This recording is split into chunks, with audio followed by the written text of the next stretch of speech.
Hi, I'm Tim Harrison. I'm the Managing Director of Ionic Rare Earths.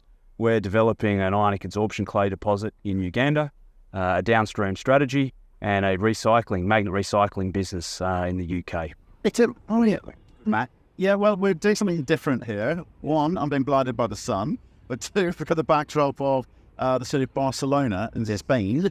Why are we here?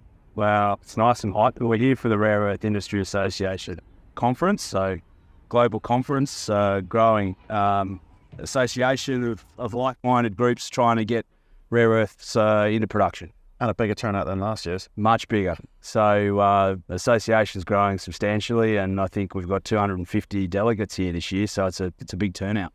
So we'll talk a second about your project, but what I'm hearing sort of in the corridors and bumping into people at breakfast this morning and so forth, there's a real kind of movement by the companies to try and work out who's who, how do they work together, what supply chains look like, where offtakes are coming from. So everyone's here to do business, aren't they? Very much so. I think from our perspective, we've been talking with lots of groups for 2 to 3 years, working out how we fit into a supply chain, who we work with, who we think technically has got the competency to be part of a supply chain with us. So when we commit our product into their facilities, into their production, we're de-risking our supply chain long term. Right, and what I've also seen downstairs is lots of Chinese delegations. Yes. Talking to people. Yes. Observing, trying to work out numbers, and not necessarily where the threat's coming from, but perhaps who they could do business with, and maybe how the West can actually enter the race. Yeah, look, I think they're here to have a look at what everybody's doing and probably understand technically and from a competence perspective where new supply may come from. So it's good to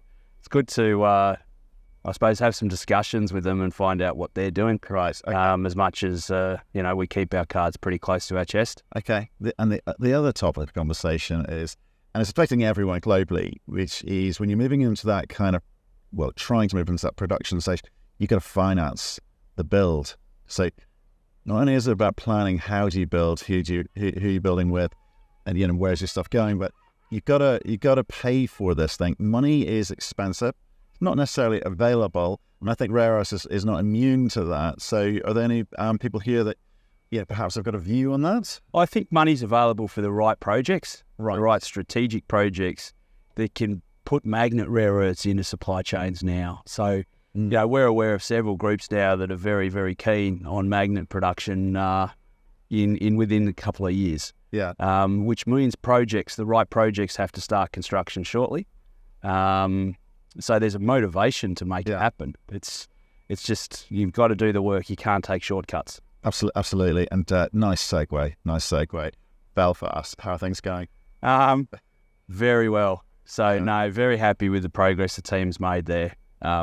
I think we've put ourselves in a great position. Over the last 9 months since we received the grant from the UK government, teams hit the ground running. We've added capability.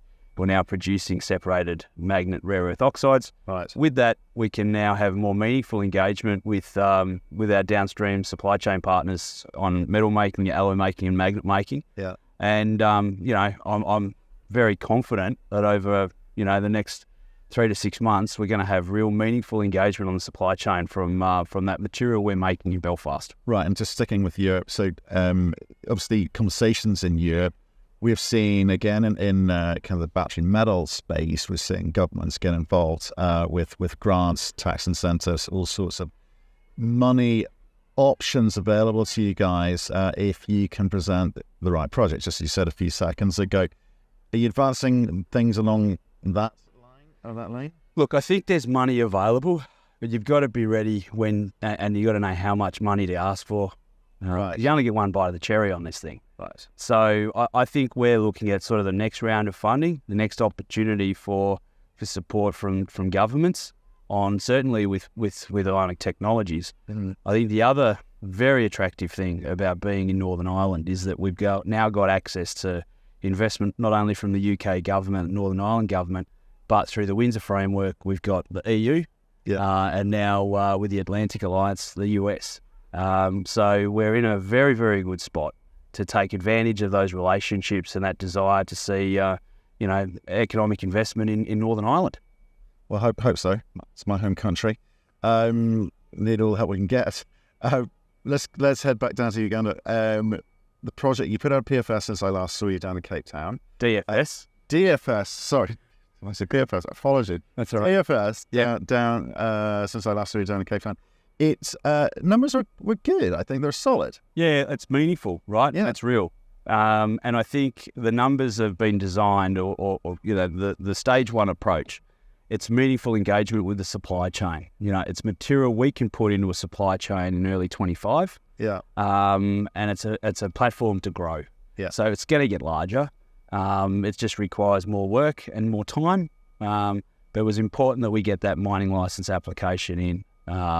And we hopefully will have regulations approved shortly in Uganda. Yeah. And then a mining license to shortly follow. Well, just let's remind ourselves of the numbers, and also this is only about, was it 1/5, 1/6 of the actual property? So it's phase one, stage one, whatever you want to call it, right? So DFS numbers look like what? I think we had a capital development of 120 million US. The internal rate of return was around about 32-33%. And the NPV, look, off the top of my head, I forget, but it was probably over 400 million. So, look, it's a place to start, and we know that there's more inputs that are going to go into this, and the numbers are going to get bigger. It's just a matter of doing the work. Right, and scale's going to be clearly important if the West wants to compete with China. China represents the bulk of the industry at the moment. So, US. We've just come from another conference, US government departments, talking a good game. You seeing any action there at the moment? Yeah, look, I mean, we've got the US on a bit of a hold at the moment. We've got a few irons in the fires, and also other parts of the world. My view is that, capacity needs to be built downstream. So until that capacity is built and in place, scaling up Makuutu really creates an issue where the only destination for our product is China. So where we see meaningful capacity being built now, or in the near term, is where we'll probably initially target. But I think longer term, we do have aspirations to build downstream capacity in the US as we scale out Makuutu substantially. Okay. And I'd say this with regards to rare earths, it's great that there's more people here this year, and the association obviously building up, a little momentum in the marketplace, but it still feels a little bit fragmented in a way. We need all of the above. The West needs all of the above to work. Yep. How's that going to happen? Who's going to take this thing by the reins? That's a very good question. I think there's a number of groups who are and who have been running the ruler over a significant push into the rare earth space. We're waiting to see those things become public, and then we can more meaningfully engage with those groups and be a part of that supply chain that's going to build. So I think we've had the good discussions. We know who the metal makers are. We know the alloy makers and the magnet makers. We know the guys who we want to engage with.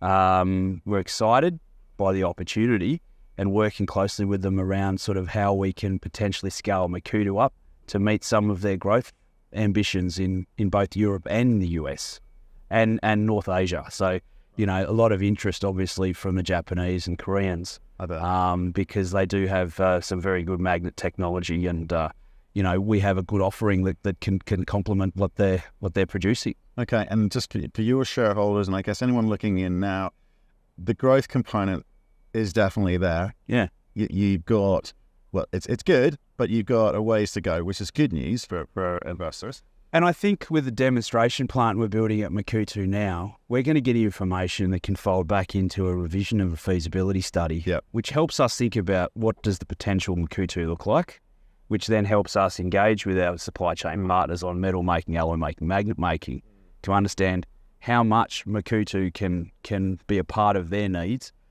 But we're going to learn from that demo plant, and that's information that we can potentially apply to other ionic adsorption clays, which we're on the hunt for as well. Right, and timings around that? Demo plant we're planning to run from the second half of this year. Yeah. We've in the process of land clearing, sheds being ordered, should be delivered to site very shortly. We'll be doing the first phase of activity, which is heap leach columns and cribs. Then we build the heap leach modules later this year, and we've got to produce a substantial amount of MREC for a couple of partners or potential partners, for them to demonstrate ex-China supply for potential EV partners. It's kind of interesting at the moment. You're in the kind of last 10 yards, it feels like, of the race, where it's now none of this momentum stuff, none of this theory or hope stuff. This is like, you're putting this thing together. It's going to be built. Yeah. That's where the real value is going to come from. This is grind, it's hard work, right? We've been through that phase of it's easy to plug holes in the ground with drilling, right? It's what you do with that information afterwards to take it forward from a potential thing to something that's on the cusp of being real. And that's the grind that we're working through now. That's why we're adding capability to the team. We're adding thinking about the execution of the project and how we're going to take it to production. Good man. So time, Tim. Thanks, Matt. Bye.